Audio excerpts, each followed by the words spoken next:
ایسے ہے کہ کل کی آیت میں کون سی عورتیں ہیں جن سے نکاح کرنا حرام ہے ان کا تذکرہ چل رہا تھا. ان کو محرمات ابدیہ کہا گیا. کچھ ایسی عورتیں ہیں جن سے زندگی بھر نکاح نہیں کر سکتے، چاہے آپ کی بیوی سے طلاق ہو جائے یا آپ کی بیوی کا انتقال ہو جائے، کسی بھی حالت میں یہ 12 قسم کی عورتیں ہیں جن سے آپ کا نکاح کبھی نہیں ہو سکتا. وہ ماں ہے، بہنیں ہیں، بیٹیاں ہیں، بھانجیاں ہیں، بھتیجیاں ہیں، خالہ ہے، پھوپھی ہے، پھر اس کے بعد اپنی بیوی کی ماں ہے، اور اس کے بعد پھر اپنی رضائی بہن ہے، اور پھر اپنی بیوی کی بیٹی یعنی کسی دوسرے شوہر سے ہو، اور پھر اپنے بھائی اپنے بیٹے کی عورت یعنی جو تمہاری بہو ہیں. یہ 12 عورتیں ہوتی ہیں جن سے نکاح ہمیشہ کے لیے حرام ہے. ان کو محرمات ابدیہ کہا جاتا ہے. کچھ وہ عورتیں ہیں جن سے وقتی طور پر نکاح تو حرام ہے لیکن بعد میں نکاح کرنا ان کے ساتھ حلال ہو سکتا ہے.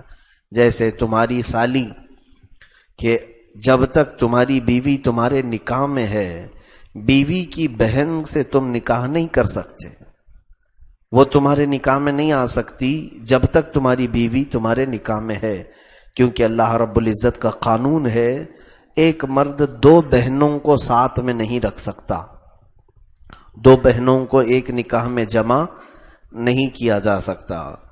یہ اس کے متعلق بڑی مشہور روایت ہے. سیدنا یحییٰ علیہ الصلوۃ والتسلیم کے زمانے میں ایک بادشاہ تھا جس نے نکاح کیا اور اس کو اپنی بیوی کی بہن بھی بہت پسند آ گئی، تو اس نے اپنی سالی کو بھی اپنے نکاح میں لے لیا. 2 بہنوں کو ایک ساتھ رکھتا تھا. سیدنا یحییٰ علیہ السلام نے فتویٰ دیا اس کے خلاف. وہ وقت کا بادشاہ تھا. کہا کہ تیرا اس طرح سے 2 بہنوں کو نکاح میں جمع کرنا حرام ہے شریعت میں. ان کی شریعت میں بھی حرام تھا اور ہمارے آقا صلی اللہ علیہ وسلم کی شریعت میں بھی حرام ہے.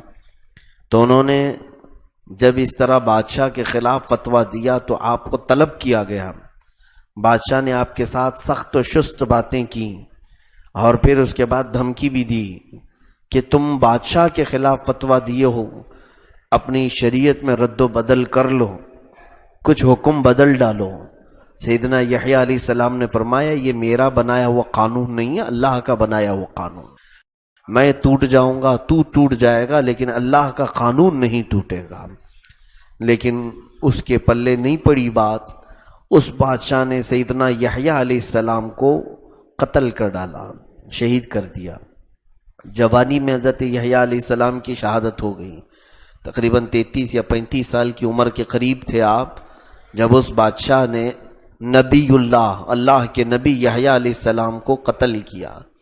آپ کا سر الگ کر کے اس نے ایک بڑے سے برتن میں رکھا اور سارے درباریوں کے سامنے بیٹھ کر کے، یحییٰ علیہ السلام کا جسم کسی اور جگہ تھا، تشت پر یعنی ایک تھال میں آپ کا سر اس بادشاہ کے سامنے رکھا تھا، اور اس سر کو وہ مارتے ہوئے کہتا تھا اے یحییٰ، تو نے میرے خلاف فتویٰ دے کر کے اپنی جوانی ختم کر لی، بھری اچھی خاصی جوان زندگی کو تو نے اپنے ہاتھوں ختم کر لیا. تو کاش یہ کہہ دیتا کہ بہنیں میرے لیے حلال ہیں تو میں تجھے جینے دے دیتا. یہ باتیں کر رہا تھا یحییٰ علیہ السلام کے سر کے ساتھ. کٹے ہوئے سر سے پھر حضرت یحییٰ علیہ السلام بولنے لگے، اے بادشاہ، آج پھر یحییٰ اپنے اس فتوے کو دہراتا ہے، تیرے لیے ایک نکاح میں 2 بہنیں رکھنا حرام ہے، حرام ہے، حرام ہے. ان کا جسم کہیں اور تھا، صرف سر مبارک تھال میں رکھا گیا تھا. سر مبارک سے بھی فتویٰ یہی آنے لگا. یہ اہل حق کی علامت ہے، وہ کٹ بھی جائیں تو ان کی زبان حق ہی بولا کرتی ہے. حضرت یحییٰ علیہ السلام کا یہ فتویٰ، اب اندازہ کریں کہ یہ کتنا گمبھیر مسئلہ ہے جس کو حضرت یحییٰ علیہ السلام نے شہادت کے بعد بھی اس کو اعلان کرتے رہے. اور کچھ لوگ اگر 2 بہنوں کو ایک نکاح میں جمع کرتے ہیں اور وہ یہ سوچتے ہیں کہ کوئی کیا میرا بگاڑ لے گا، وہ بہت بڑی تباہی کے دہانے پر جا رہے ہیں. اللہ کے عذاب کو دعوت دے رہے، کیونکہ یہ صریح زنا ہے۔ دو بہنوں کو نکاح میں جمع کرنا، اس کو نکاح نہیں کہا جائے گا، یہ زنا ہے۔ ان کے علاوہ اب کس سے نکاح جائز نہیں ہے؟ کل جیسے ہمارے حاجی صاحب نے یہ سوال بھی کیا تھا کہ بیوی کی پھوپھی اور بیوی کی خالہ، یعنی جو تمہاری پھپھیری ساس ہے اور خلیری ساس ہے، اس سے بھی نکاح جائز ہے کہ نہیں؟ وقتی طور پر ناجائز ہے۔ جب تک تمہاری بیوی تمہارے نکاح میں ہے تو بیوی کو اور اس کی پھوپھی کو، بیوی کو اور اس کی خالہ کو جمع کرنا نکاح میں یہ بھی حرام ہے، جائز نہیں ہے۔ یعنی بیوی، اس کا ایک قانون یہ ہے، یہاں دیکھیں قانون بتا دیتے ہیں، ایسی دو عورتوں کا جمع کرنا حرام ہے جن میں سے ہر ایک کو مرد فرض کرنے سے دوسری اس کے لیے حلال نہ ہو۔ مثال کے طور پر بیوی اور اس کی پھوپھی، بیوی اور اس کی پھوپھی، میں ایک قانون بتا دے رہا ہوں، ایسی دو عورتوں کو نکاح میں جمع کرنا، یہ ان کے لیے ٹینشن ہے جو دو کرنا چاہ رہے ہیں۔ جو ایک کر چکے ان کا کوئی مسئلہ ہی نہیں ہے، جن کو دو کرنا ہے تو دوسری کون سی عورت نہیں جمع کر سکتا، اس کے لیے یہ مسئلہ ہے۔ اب مثال کے طور پر بیوی ہے تمہاری اور اس کی پھوپھی، ان دو عورتوں میں سے کسی ایک کو اگر آپ نے مرد فرض کر لیا، فار ایگزامپل پھوپھی کو اگر آپ نے مرد سمجھ لیا تو یہ تمہاری بیوی کے لیے وہ چاچا بن گئی۔ کیا ہو گئی؟ ہاں، پھوپھی اگر مرد تصور کر لو تو کیا ہو گئی؟ وہ چاچا کا اپنی بھتیجی سے نکاح جائز ہے؟ یا سمجھ لو تمہاری بیوی کو لڑکا مان لیا، یہ قانون ہے شریعت کا، لڑکا مان لیا تو وہ پھوپھی کے لیے یہ لڑکا کیا بنا؟ بھتیجا نہ بنا، بھتیجے کے ساتھ ان دونوں کا نکاح جائز ہے۔ تو ایسی دو عورتوں کو جمع کرنا حرام ہے جن میں سے ایک کو مرد فرض کر لینے سے ان دونوں کا نکاح بھی حلال نہیں ہو سکتا۔ بات سمجھ میں آ رہی ہے؟ ایسی دو عورتوں کو نکاح میں آپ جمع نہیں کر سکتے۔ اسی طرح بیوی ہے، بیوی اور اس کی بھتیجی کو آپ نے پھر سے نکاح میں لے لیا، یہ بھی جائز نہیں۔ بیوی ہے اور اس کی بھانجی ہے، ان دونوں کو بھی آپ اپنے نکاح میں نہیں لے سکتے، کیونکہ ان دونوں کا آپس میں نکاح نہیں ہو سکتا۔ اگر کسی ایک کو مرد فرض کر لیں تو، یعنی آپ کی بیوی ہے اور اس کی بھانجی ہے، دونوں میں سے کسی ایک کو آپ نے لڑکا تصور کر لیا، وہ بھانجی کو بھانجا بنا لیا آپ نے، تو کیا آپ کی بیوی کے لیے اس کے بھانجے سے نکاح جائز ہے؟ تو یہ قانون ہے، ایسی دو عورتوں کو جمع کرنا نکاح میں جائز نہیں جن میں سے ایک کو اگر مرد فرض کر لیں تو ان کا آپس میں بھی نکاح حلال نہیں ہو سکتا، یہ قانون ہے۔ اچھا، آج جو آیتیں ہم نے پڑھی ہیں یہ 5ویں پارے کی ابتدائی آیتیں ہیں جس میں اللہ تعالیٰ نے کچھ اور عورتوں کا ذکر فرمایا ہے اور کچھ عورتیں حرام ہیں آپ کے لیے، اور یہ بہت ہی اہم مسئلہ ہے۔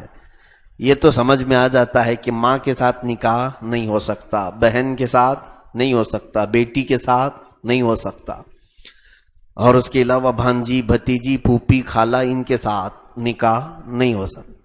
کچھ وہ عورتیں ہیں جن کی طرف لوگ خیال نہیں کرتے ہیں، والمحصنات من النساء، اللہ تعالیٰ فرماتا ہے شوہر والی عورت آلریڈی کسی کے نکاح میں ہے، پھر تم اس سے نکاح نہیں کر سکتے، یہ بھی تو حرام ہے نا، اگرچہ وہ تمہاری کوئی رشتے میں حرام نہیں ہے۔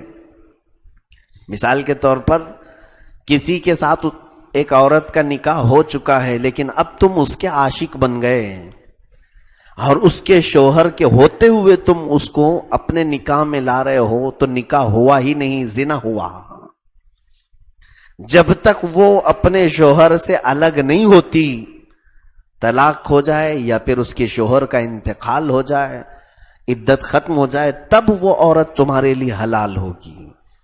تو یہ بات سمجھ کر کے چلیں، ایسی عورتوں کو اللہ نے فرمایا محصنات، پاک عورتیں جو آلریڈی کسی شوہر کے انڈر میں ہیں، یوں سمجھ لیں کہ کسی کا مال آپ ضبط کر رہے ہیں، غصب کر رہے ہیں، کسی کی امانت میں آپ خیانت کر رہے ہیں، چوری کر رہے ہیں، اور یہ معاملے کو کچھ لوگ ہلکے میں لے لیتے ہیں۔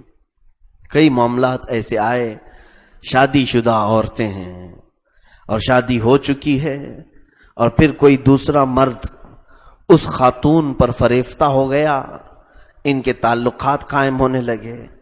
آلریڈی وہ شوہر والی عورت کسی دوسرے مرد کے ساتھ تعلق بنانے کی کوشش کرتی ہے۔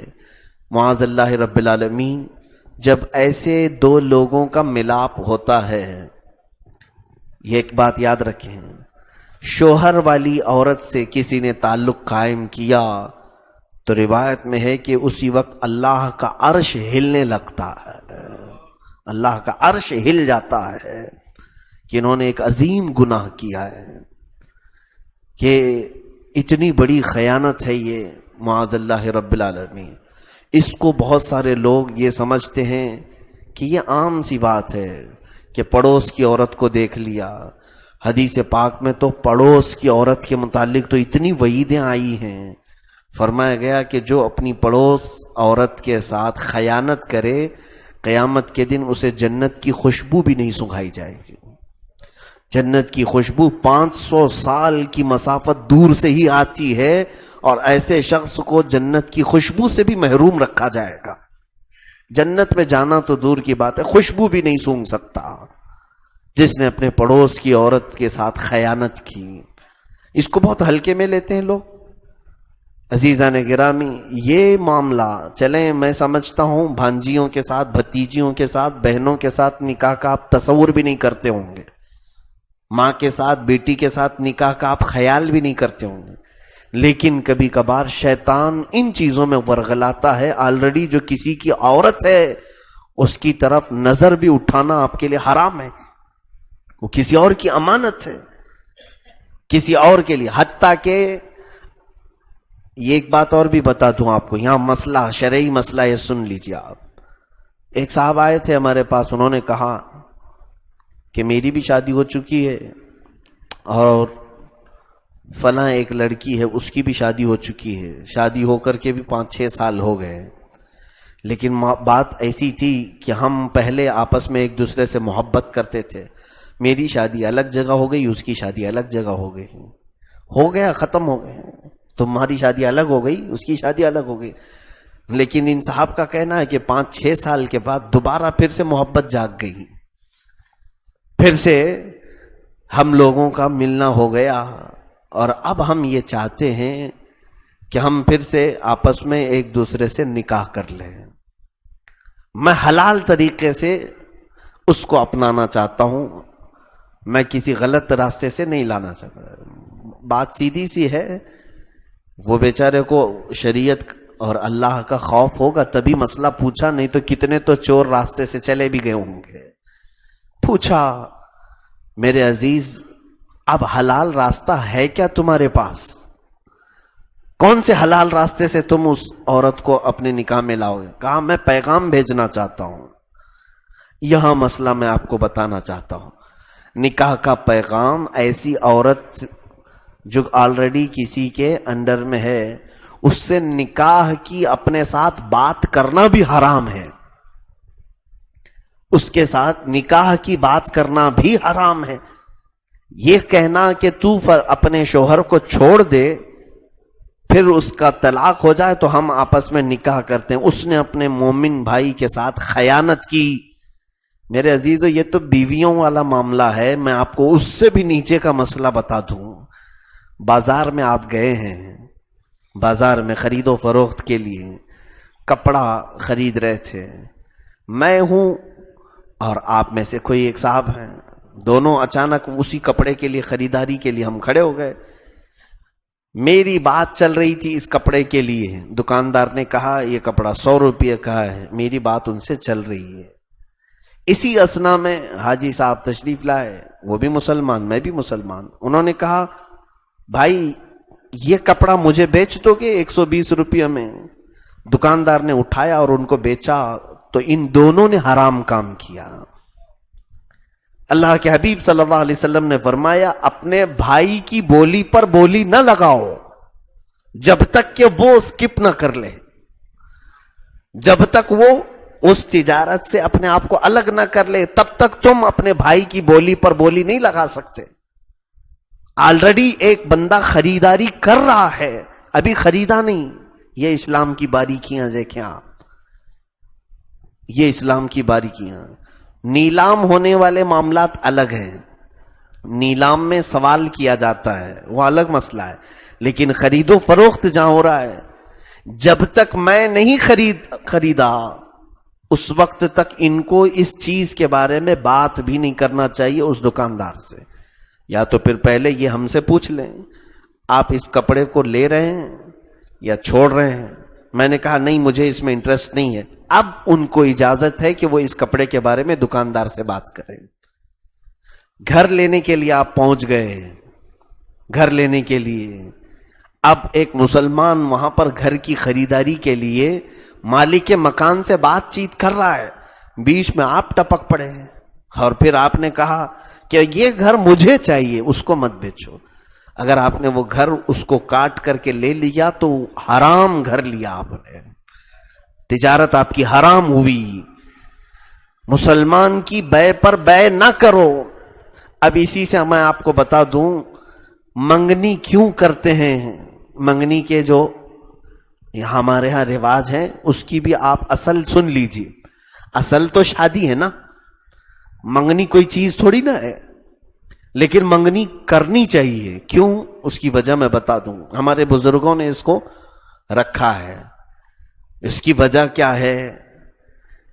ہاں یہاں پر کچھ مسئلے ہیں جس کو مجھے واضح کرنا ہوگا کہ منگنی کے بعد کچھ لوگ یہ سمجھتے ہیں منگیتر اب حلال ہو گئی ہمارے لیے، وہ حلال نہیں ہوتی، وہ حلال نہیں ہے تمہارے لیے، وہ اب بھی اجنبی ہے جب تک کہ تمہارا نکاح نہ ہو جائے۔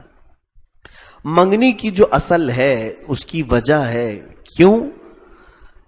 اب مثال کے طور پر کسی کے گھر میں ایک جوان لڑکی ہے، آپ سب کو پتا ہے کہ فلاں صاحب کے گھر میں ایک بیٹی ہے جو ابھی نکاح کی عمر کو پہنچ چکی ہے، اور یہ صاحب اپنی بیٹی کو نکاح میں دینے والے ہیں، تو ظاہر سی بات ہے آپ میں سے جس کے نکاح کی خواہش ہے آپ پیغام نکاح اس کے گھر میں لے جا سکتے ہیں کہ نہیں؟ کوئی بھی لے جا سکتا ہے۔ جیسے آپ کو پتا چلا کہ فلاں کے گھر میں ایک بیٹی نکاح کو دینے والی ہے، تو آپ کے بیٹے کے لیے آپ جا سکتے ہیں، یا آپ جوان ہیں آپ کی خود کی نکاح کی بات ہے آپ خود پیغام نکاح لے کر کے جا سکتے ہیں۔ لیکن مثال کے طور پر زید کے گھر میں ایک بیٹی تھی اور خالد نے جا کر کے پہلے پیغام نکاح دے دیا اور کہا کہ مجھے آپ کی بیٹی سے نکاح کرنا ہے۔ اب ان کے نکاح کی بات چیت شروع ہو گئی، خالد نے زید کی بیٹی سے نکاح کی شروع کر دی۔ اب بزرگوں نے شادی سے پہلے ایک رسم رکھی ہے منگنی، اس کی وجہ کیا ہے جانتے ہیں آپ؟ اس خالد کی بات اگر اس بیٹی زید کی بیٹی سے یا اس کے گھر والوں سے پکی ہو گئی تو بیٹھ کر کے وہ لوگ رسم یہ کر لیتے ہیں اور سب کو اعلان کر دیتے ہیں کہ اس کی نسبت اس کے ساتھ طے ہو چکی ہے۔ منگنی کا اصل مقصد ہے اعلان کرنا، چند لوگوں کو معلوم ہو جائے کہ اب یہ بیٹی زید کی بیٹی کی نسبت طے ہو چکی ہے خالد کے ساتھ۔ کیوں اعلان کرنا ہے شریعت میں؟ کہ اب اس کے بعد خالد کے بعد کوئی دوسرا اس گھر میں نکاح کا پیغام لے کر کے نہ آ جائے۔ اگر اس کے بعد کوئی منگنی کے بعد اس عورت کے لیے نکاح کا پیغام لے کر آیا تو اس نے حرام کام کیا۔ آلریڈی جس کی بات طے ہو چکی ہے، منگنی کے بعد بھی اگر کسی لڑکی کے آپ نے یہ سوچا کہ یہ منگنی توڑ دیں اور ہم دوسرے کے اپنے لیے اس بیٹی کو لے لیں، اگر آپ نے اس طرح سے کسی کا نکاح کیا تو حرام نکاح کیا آپ نے، یہ کام حرام ہے۔ تو میرے عزیزو، منگنی کے بعد جائز نہیں ہے اور خرید و فروخت میں جائز نہیں ہے، تو آلریڈی جس کی شادی ہو چکی اس کو توڑ کے لانا کہاں سے جائز ہوگا؟ ہاں یہ کام میں کچھ لوگ ملوث ہیں معاذ اللہ رب العالمین. کہا گیا کہ وہ سخت ترین زنا کے جو سب سے ہائیسٹ کیٹیگری ہیں اس میں وہ سب سے اعلیٰ درجے پر ہیں. جو شادی شدہ عورتوں کے ساتھ اپنے تعلقات قائم کریں وہ زنا کے سب سے اعلیٰ قسم کے مبتلا ہے. اسی لیے دیکھیں سزائیں بھی زنا کی دو طرح کی ہیں. ایک ہے جوان لڑکا شادی نہیں کیا تھا، جوان لڑکی شادی نہیں ہوئی تھی، دونوں ملاقات کر لیے، ان سے گناہ سرزد ہو گیا. تو اب قانون شریعت کا یہ ہے کہ ان دونوں کو 100 کوڑے مارے جائیں. کوڑا جو ہوتا ہے وہ چمڑے کا ہوتا تھا، کافی موٹا اور کافی بھاری ہوتا تھا. اس زمانے میں ایک کوڑا بھی پڑے تو چمڑی نکل کے ساتھ میں آ جائے گی. 100 کوڑے مارے. 100 کوڑے مارنے تک کچھ لوگ زندہ رہتے ہیں، کچھ لوگ چلے جاتے ہیں، لیکن حکم ان کے لیے 100 کوڑے کا ہے. بچ گیا تو اس کی نصیب ہے، نہیں بچا تو بھی اس کی سزا ہے. یہ اللہ کی طرف سے قرآن میں اللہ تعالیٰ نے فرمایا فَجْلِدُوا 100 جَلْدَہا، ان کو 100 کوڑے مارو.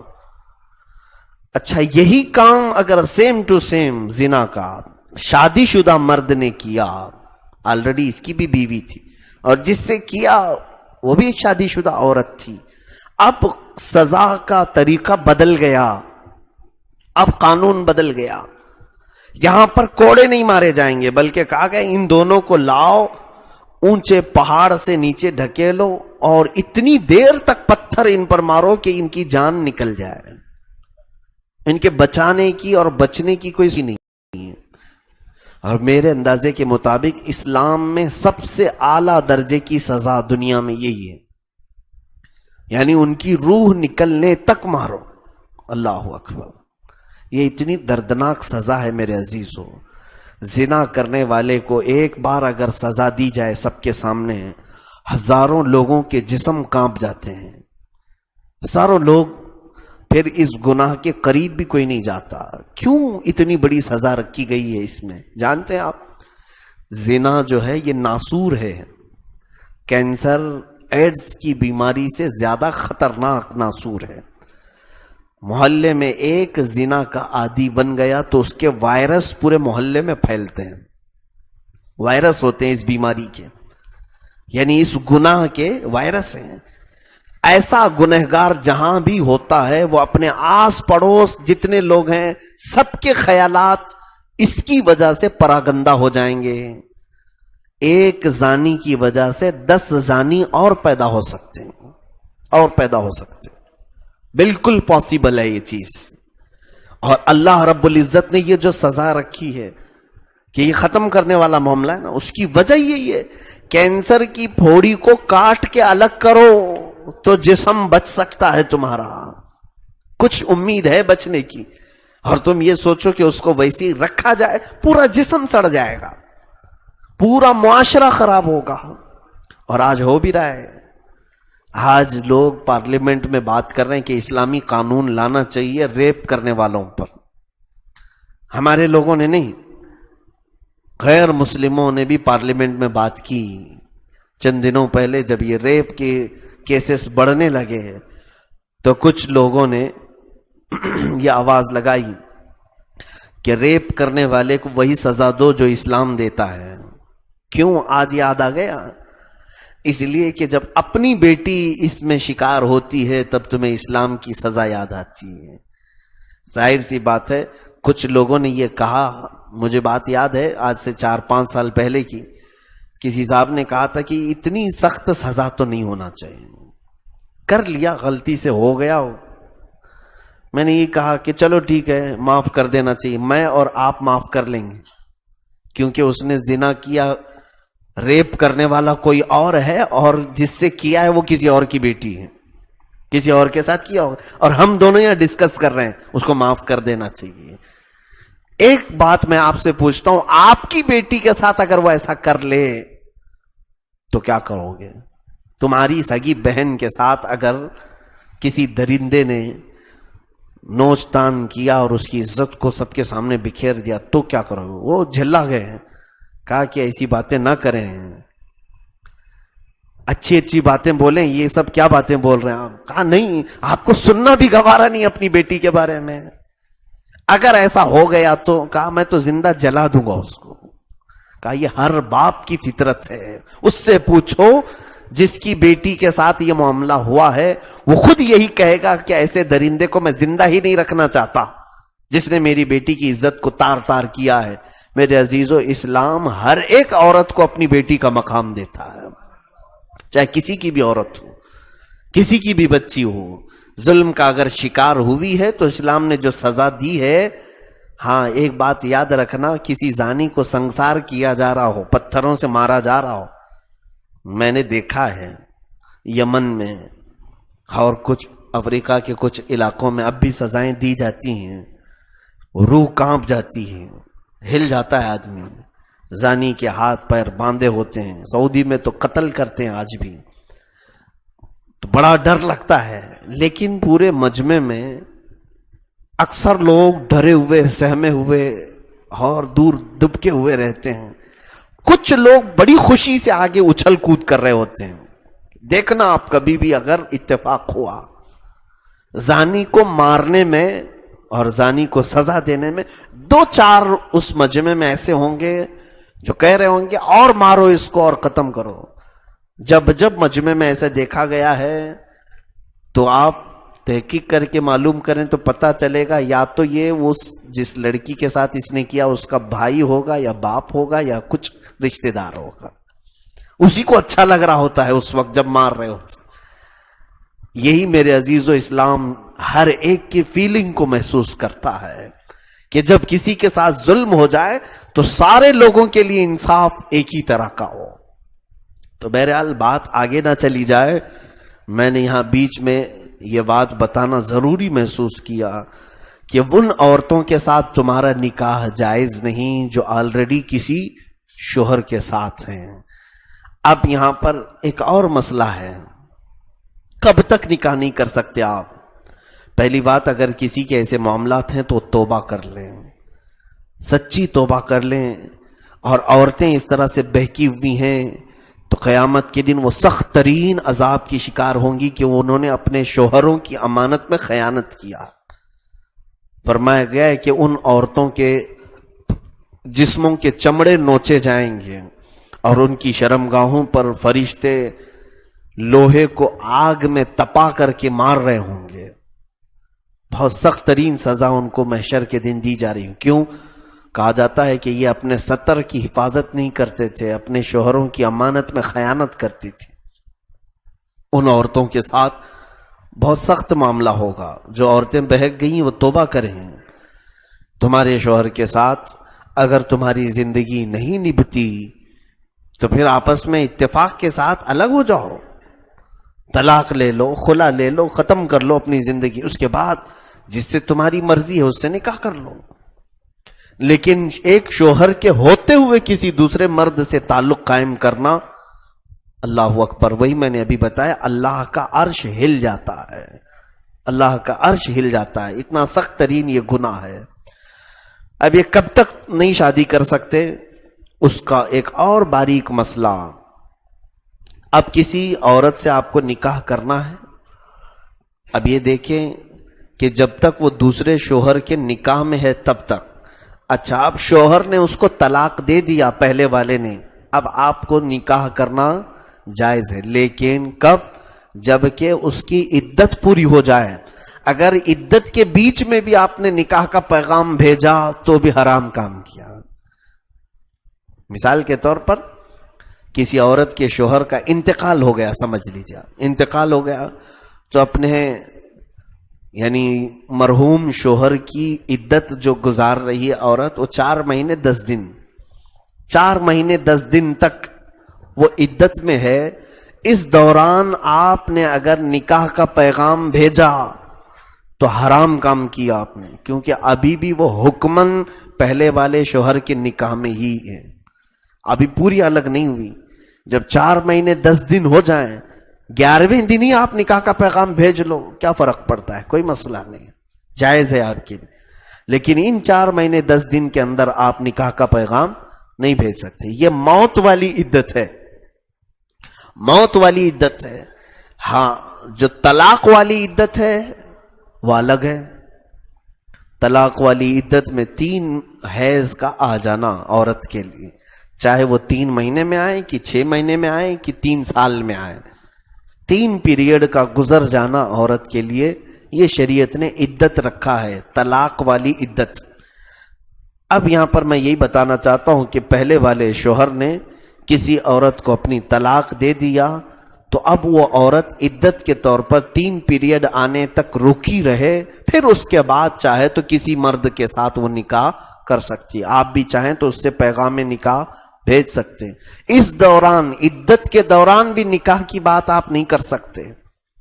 ہاں ایک اور صورت ہو سکتی ہے، اگر وہ عورت حاملہ ہے اپنے پہلے والے شوہر سے تو پھر اب عدت 3 مہینے 4 مہینے 10 دن نہیں، بلکہ جب تک بچہ نہ ہو جائے تب تک کی اسے عدت سے.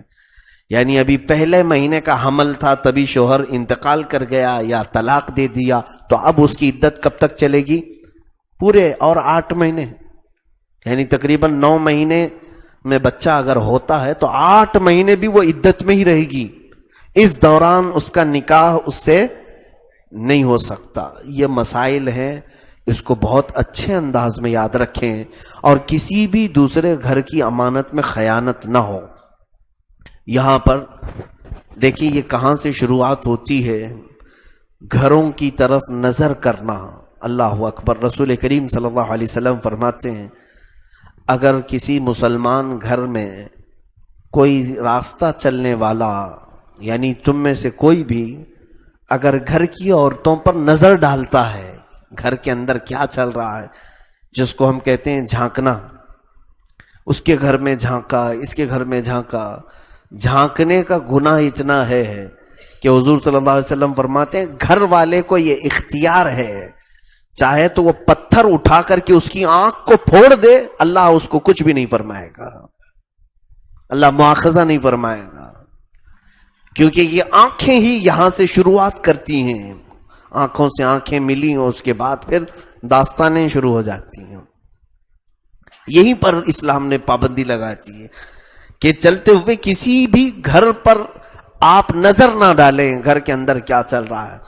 ایک تو ہماری آنکھوں کے لیے یہ پابندی لگائی اسلام نے، دوسرے گھر والوں کو بھی میرے آقا صلی اللہ علیہ وسلم نے بھی یہ حکم دیا ہے کہ تم کیوں اپنے دروازے کھلے رکھتے ہو، تم بھی اپنے گھروں پر پردے لگاؤ، تم خود بھی پردوں کا انتظام کرو، پردے لگاؤ. اب یہاں پردے لگانے کے معاملات میں دیکھا جائے تو اب تو پردے خالی شو کے لیے لگاتے ہیں، باقی عورتیں تو باہر ہی بیٹھی رہتی ہیں. پردہ تو چوکھٹ پر لگا ہے اور بیگم صاحبہ کٹے پر بیٹھی ہوئی ہیں. پردہ کس کام کا ہے؟ وہ تو ڈیزائن کے لیے لگایا گیا ہے تاکہ گھر کی خوبصورتی اور بڑھ جائے. اس لیے اگر پردہ لگا ہے تو ایسے پردے کا کوئی مطلب ہی نہیں. ہاں پردہ دار خواتین اگر گھر کے اندر ہیں تو اپنے گھر کے دروازوں پر پردہ ڈالیں. حضور پاک صلی اللہ تعالی علیہ وسلم کے گھر، حضور کے پاس ایک صحابی آئے، یا رسول اللہ صلی اللہ علیہ وسلم بہت کماتا ہوں، بہت محنت کرتا ہوں، لیکن گھر میں بچتا کچھ بھی نہیں ہے، کچھ بھی نہیں، برکت نہیں ہوتی. حضور پاک صلی اللہ تعالی علیہ وسلم نے پوچھا کہاں ہے تمہارا گھر؟ کہا فلاں فلاں جگہ. اللہ کے حبیب صلی اللہ علیہ وسلم نے فرمایا جاؤ اپنے گھر کے سامنے والے دروازے پر پردہ لگا لو. وہ شکایت لے کر کے آئے تھے بے برکتی کی، کہا کہ پردہ لگا لو. وہ پردہ لگا لیے، حضور کا حکم تھا. چند دنوں کے بعد آئے، کہا یا رسول اللہ صلی اللہ علیہ وسلم برکت ہی برکت ہے، گھر میں ہر چیز میں برکت ہے، لیکن یہ کیسا علاج ہے؟ اللہ کے حبیب صلی اللہ علیہ وسلم نے فرمایا بات در حقیقت یہ ہے کہ تیرا گھر جس جگہ پر ہے وہاں سے گزرنے والے کئی طرح کے گنہگار لوگ ہیں، کئی قسم کے گنہگار لوگ ہیں، اور وہ چلتے پھرتے تیرے گھر کے اندر نظر ڈالتے تھے. ان کے نظروں کی بے حیائی کی وجہ سے تیرے گھر کی برکت ختم ہوتی تھی. سیدنا غوث پاک رضی اللہ تعالیٰ عنہ سے بھی منسوب ایک واقعہ اس طرح ملتا ہے کہ آپ نے فرمایا کہ بے نمازیوں کی نظریں گھروں میں اندر پڑتی ہیں، اس لیے برکت ختم ہوتی ہے، تو تم پردہ لگوا لو. آج بھی آپ پردے لگائیں، پردوں کا اہتمام کریں، کھڑکیوں میں بھی ہو اور دروازوں پر بھی ہو. کہ اچانک کسی کی نظریں ہمارے گھر کے اندر کی خواتین پر نہ پڑے ہیں. عورتیں اپنے گھر کے اندر کس حال میں بیٹھی ہیں یہ معلوم ہے. دیکھیں قرآن میں 18ویں پارے میں کئی احکام اللہ نے بیان کیے. فرمایا کہ اے ایمان والو، جب تم کسی کے گھر جاؤ تو پہلے دستک دو. دستک دینے کا طریقہ بھی جو ہے حدیث پاک میں بتایا گیا ہے کہ تم باہر دروازے پر کھڑے رہ کر کے دستک دو، 3 مرتبہ پکارو، اگر جواب نہیں آیا تو واپس چلے جاؤ. پھر آپ بیل بجاتے ہوئے ٹھوکتے ہوئے کھڑے نہیں رہنا، 3 بار تک کا حکم ہے حدیث پاک میں. اور پھر طریقہ یہ بتایا گیا کہ دروازے کو نوک کر کے، دستک دے کر کے، بالکل دروازے کے سامنے کھڑا ہونا بھی جائز نہیں، منع ہے کہ نوک کرو اور سائیڈ میں چلے آؤ. کہ اگر بالاتفاق کوئی عورت نے دروازہ کھولا تو تمہارا آمنا سامنا نہیں ہونا چاہیے. یہ تک شریعت نے باریکیاں رکھی ہیں کہ دروازہ اگر کھول دی کسی عورت نے تو ایسا نہ ہو کہ وہ بے پردہ ہو جائے. ہو سکتا ہے وہ خاتون جو دروازہ کھول رہی ہے وہ یہ سمجھ کر کے آئی ہو کہ میرا شوہر آ گیا، میرا بھائی آ گیا یا میرا باپ آ گیا، تو ہو سکتا ہے وہ بے پردگی کے عالم میں آئی ہو اور تمہاری نظریں اس حالت میں پڑیں تو شیطان اپنا کام کر جاتا ہے. شیطان یہاں اپنا کام شروع کرتا ہے. میرے عزیزو یاد رکھیں، ان تمام معاملات میں احتیاط بہت ضروری ہے، بہت ضروری ہے. ایک آخری بات میں عرض کرتا ہوں یہاں پر کہ اس آیت کو مجھے آج تھوڑا سا جلدی ختم کرنی تھی کسی اور جگہ پر جانے کے لیے. ایک بڑے عابد تھے، عبادت گزار شخص، انہوں نے خود بیان کیا ہے کہ وہ دکانداری کرتے ہیں، تجارت کرتے تھے، اور وہ صاحب گھر پہنچے رات کے وقت تو دیکھا کہ ان کی عورت رو رہی ہے، پردے میں منہ چھپا کر کے بہت رو رہی تھی. تو یہ جلدی گھر میں پہنچے تو دیکھا کیا حال ہے بیگم، کیوں رو رہی ہے؟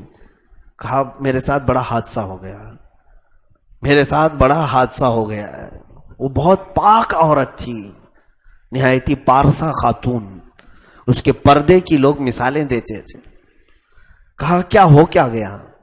خاتون نے کہا کہ شام کے وقت ایک باہر کوئی مانگنے والا آیا تھا، اس نے آواز لگائی تو میں نے سوچا اللہ کے نام پر کچھ خیرات کر دوں.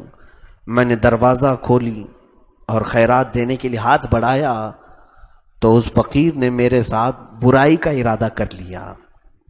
اس نے میرے ہاتھ پکڑ لیے اور میرا لباس کھینچنے لگا. کسی بھی طرح سے میں نے بچاؤ کر کے دروازہ بند کر لیا. کچھ کھروچ میرے جسم پر آ گئے، یہ دیکھو اس کے ناخن کے نشان آ گئے. مجھے ڈر لگنے لگ گیا ہے کہ غیر مرد نے مجھے چھو لیا، آج میرے ساتھ برائی کا ارادہ کیا. اس نے غلطی عورت کی تو نہیں ہے نا، خاتون کی تو نہیں ہے. اتنا سنتے ہی وہ ان کے شوہر دھاڑے مار کر کے رونے لگے. ہائے افسوس، ہائے افسوس. بیوی نے سوچا کہ شاید اب میرا شوہر میرے ساتھ کیا معاملہ کرے گا. کہا کہ آپ بتائیں تو صحیح، آپ رو کیوں رہے ہیں؟ کہا اے میری خاتون، قصور تیرا نہیں ہے. بات در حقیقت یہ ہے کہ آج میں دکان پر بیٹھا تھا، ایک نوجوان عورت آئی اور اس نے کچھ سامان مجھ سے خریدا تو میری نیت خراب ہوئی، صرف میں نے اس کے ہاتھ کو شہوت سے چھو لیا تھا. میں نے اس کے ہاتھ کو شہوت سے صرف چھو لیا تھا اور اللہ رب العزت نے وہی میرے گھر میں مجھے دکھا دیا. یہ سزا ہے میرے لیے، میرے اعمال کی کرتوت کا بدلہ اللہ رب العزت نے مجھے میرے گھر پر دکھا دیا. تم اگر کسی اور کی عورت پر نظر ڈالتے ہو، یاد رکھنا تمہاری بیٹیاں بھی کبھی سلامت نہیں رہیں گی، تمہاری بہنوں کی عزت تار تار ہو سکتی ہے. وہ نوجوان جو کسی چلتی پھرتی عورت پر نظر ڈال کر کے سمجھتے ہیں کہ میں بڑا مرد ہوں، جب ان کے گھر کی عزتیں لٹیں گی تب اسے پتا چلے گا. میرے عزیزو یہ ایک بات یاد رکھے، مسلمان وہ ہے جو ہر مسلمان کے گھر کی وہی عزت کرتا ہے جو اپنی ماں اور بہنوں کی عزت کرتا ہے. حضور پاک صلی اللہ تعالی علیہ وسلم کی یہی ہمارے سکھائے ہوئے اخلاق و آداب ہیں. اگر آپ نے کسی اور کی عورت کے ساتھ بد نظری کی تو کبھی یہ مت سمجھنا کہ تمہاری عورت سیف رہے گی. کہیں ایسا بھی ہو سکتا ہے کہ تمہاری عورت کو بھی داغ لگ جائیں گے. تمہاری طرف سے اگر بدتمیزی بد اخلاقی دوسری عورتوں کے ساتھ ہوئی تو تمہاری عورت کے ساتھ بھی یہ معاملات ہو سکتے ہیں. ایسے ایک دو نہیں کئی واقعات ہمارے پاس موجود ہیں. اس لیے توبہ کریں دوسروں کی عورتوں. اگر خواہش ہے تو اللہ نے آپ کو دروازے بند تھوڑی نہ کیے, 4 تک کی اجازت ہے, کرو. اور ایک عورت رکھ کر کے پھر دوسری عورت کی خواہش ہوتی ہے تو آپ کو بند کس نے کیا ہے؟ اللہ نے تو 4 تک کی اجازت دی. ادھر ادھر زبردستی کسی کے مال کو چوری کرنے سے بہتر ہے کہ دوسرا نکاح کرو, تیسرا کرو, چوتھا کرو. معلوم ہے کہ سنبھال نہیں پاؤ گے. اسی وجہ سے ادھر ادھر شارٹ راستے سے گزرنے کی کچھ لوگ کوشش کرتے ہیں اور وہ جہنم کے عذاب کا شکار ہوں گے. مولا تعالیٰ ان تمام نحوستوں سے ہمارے معاشرے کو محفوظ فرمائے, ان تمام بلاؤں سے اللہ تعالیٰ ہماری حفاظت فرمائے. وآخر دعوانا ان الحمدللہ رب العالمین. السلام علیکم. کیسے ہے کہ کل کی آیت میں کون سی عورتیں ہیں جن سے